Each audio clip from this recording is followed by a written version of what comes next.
shift gears here just a little bit because I want to talk about responsible advocacy here a little bit because this is one of the things that keep our journey here with Life Farm safe. And Dr. Steve, you've got, having been in the pharmaceutical industry, you really understand, what the FDA, what we can and can't do. And the reason that Javier is on stage today is because he's our compliance, he's the head of compliance, and he needs to sometimes reel it in for people when we start to say a little bit too much, or we put out an email that talks about all the wonderful things that we just cured by recommending this to somebody else. So, this curative and mitigation and treatment type of language is something that we really have to just eliminate.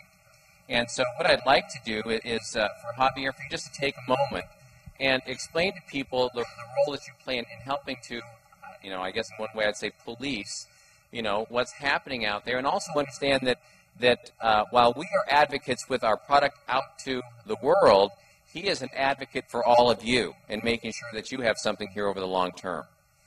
Even though it may not seem like it, if some of you have been contacted by me. I actually had somebody in the lobby say, "You're not as mean as I thought you." Where did that come from, really? Actually, it's not just me. Before I go any further, my right-hand woman, Ashley, she's been a godsend. So she's been out there helping me police the internet.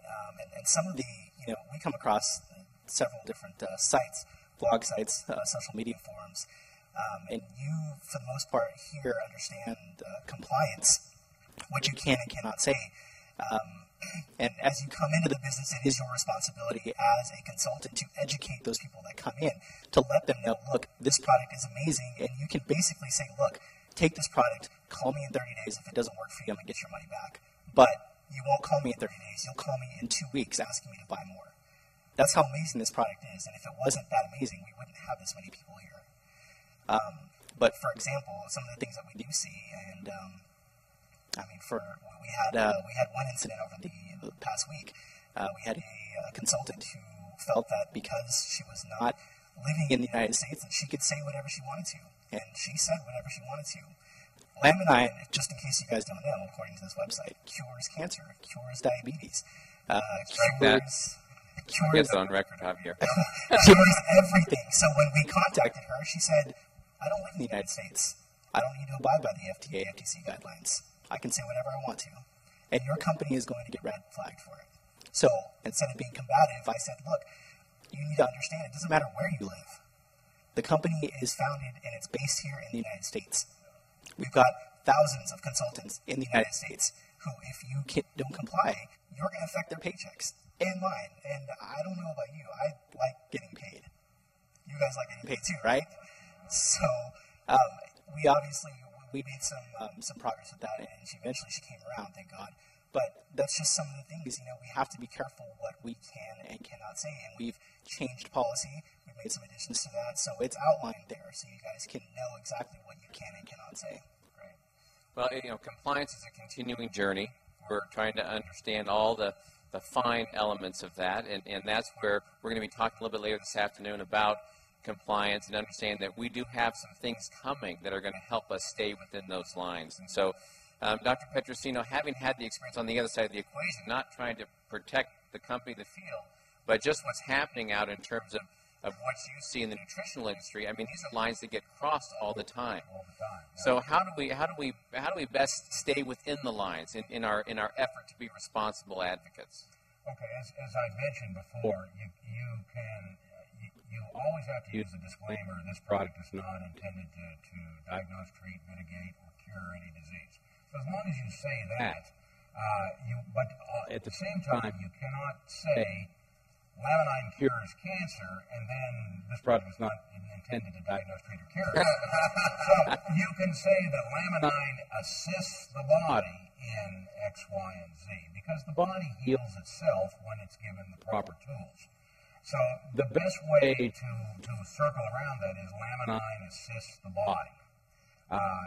You don't want to say Laminine assists the body in curing cancer, but as long as you remove the word cure or treat and then a given disease from it. Now, autoimmune conditions.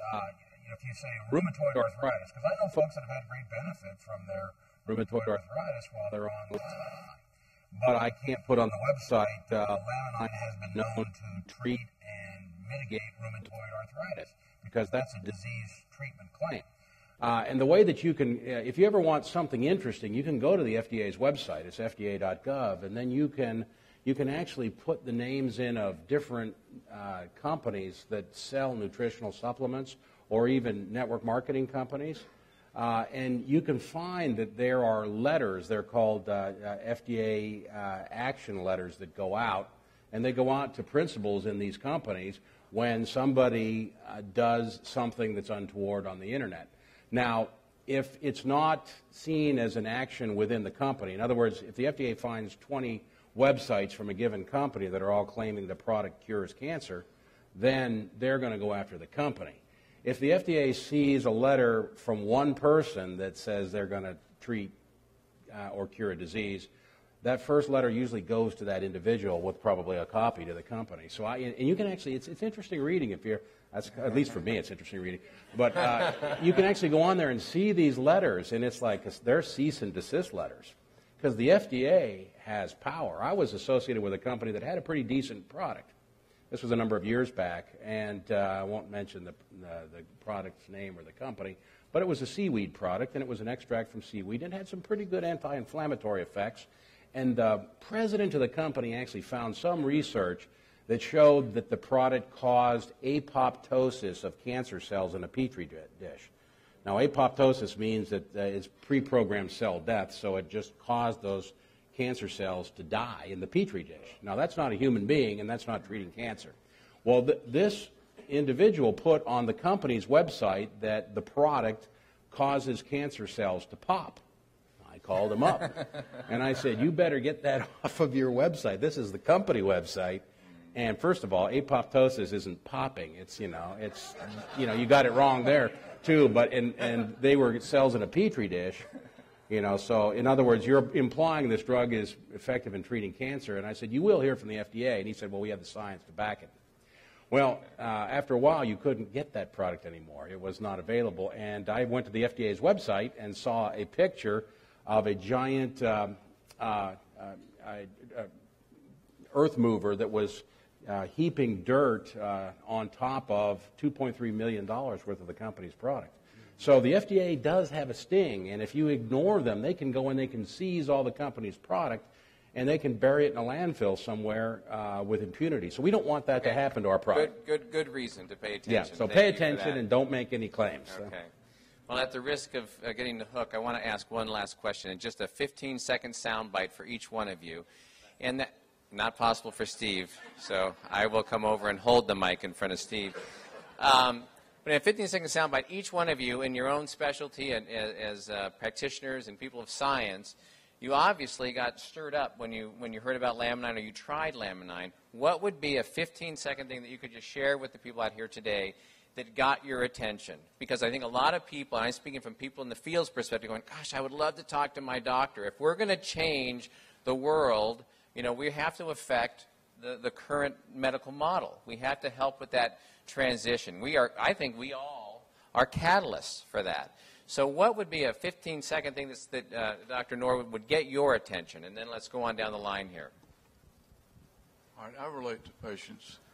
And so when I first heard about Laminine, I immediately thought of some people that I thought would respond to it. And so I called them and I said, this is something I want you to try. And very dramatic, some within days, had dramatic results from the products. What got you to be willing to try it or to look at it? The science. I want to know what the person said to you, the doctor, the practitioner. The science behind it. I've seen so many of these things, and I said I want to see some studies showing double-blind, placebo-controlled studies that this product actually works, and we have them going back 10 years. And I've looked at all these, read them. Some of the studies aren't worth very much. They actually say there's no statistical significance. But that's a good study, and it actually shows that they got a negative result. Okay. All right. Thank you. Well, I think I kind of already had the science because I'd studied serotonin for so many years with Dr. Robert L. Pollack. So, you know, what got my attention about it was the word pain. In nutraceuticals, we have not had anything effective against pain with the exception of large doses of L-tryptophan, which in high doses can be risky. And so when I saw we had a whole food amino acid supplement that was clinically proven to elevate serotonin levels, that's what piqued my interest. My son was in a near-fatal car wreck 3 years ago, and so for over 3 years, he's been dependent on oxycodone and then sleep medications and anxiety medications for the side effect of controlling his pain. And it's not, I mean control, it's not gone. You don't understand. It's not like he's out there swinging from tree to tree. It's still bad, but he can function. And so for me, it was about finally having a natural form of serotonin builder that could help regulate his pain and all of my other clinical clients, because it's something that we deal with on a daily basis. Okay. 15 seconds, Steve, if you can. You're what? See, first I forgot, now he forgot. Yet, so I'll stand up because I can talk faster. So anyhow, for me, and my time's already up down there, and I haven't even started yet. But for me, what I think, I didn't try it first before I was recommending it to people because I travel a lot, and my primary occupation, I'm a field-based scientist, and I cover like a multi-state area. And it was probably 3 weeks before I even had a chance to get back home to try the product that I'd ordered. But in the meantime, just like these folks here, I read the science, and for me the science was good. I said, don't tell me about the testimonials. You send me the science. I'll look at the science. If the science is good, that's all I need. When you have a 30-patient study that hits statistical significance, that means it's a pretty profound effect. Because sometimes in the pharmaceutical world, you need a 2, 5, 10,000 patient study to show statistical significance. When you can have stat sig at 30 patients, that gets your attention. And nutritional supplement studies are typically small. So anyhow, I read the studies, and then I started recommending it to people before I even had tried it.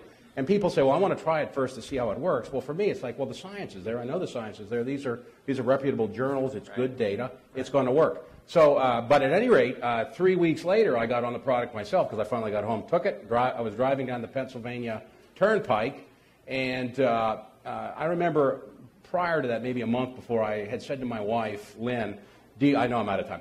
I'm going to be very quick here. I remember saying to her, do you recall that things were sharper and clearer when you were younger, and as you get old, because I'm over 60, the things are not quite as clear? And she said, yeah, to some extent.